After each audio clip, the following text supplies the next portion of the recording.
কদম ফুলের কাজ আমি কিভাবে করি সেটাই চট করে আজকে ছোট্ট একটা ভিডিওতে শেয়ার করব আপনাদের সাথে।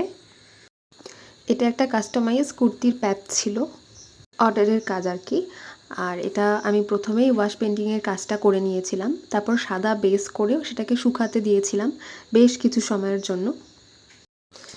আমরা সবাই জানি বেসে কি ব্যবহার করতে হয়, কোন রঙটা যায়, তবে নতুনদের জন্য আমি বলে দিই হলুদ রং ব্যবহার করেছি, কমলা, বাদামি আর অল্প ক্রিমসন কালারটা ইউজ করেছি।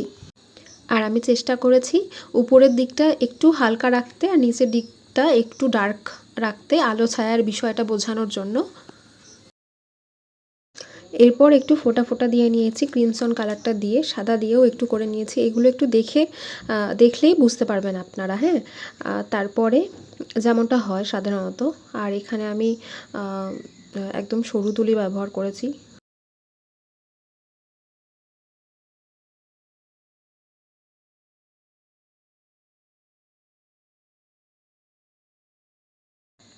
আমার এই কাজগুলো আপনাদের পছন্দ হলে অবশ্যই আমার কাছে অর্ডার করতে পারবেন।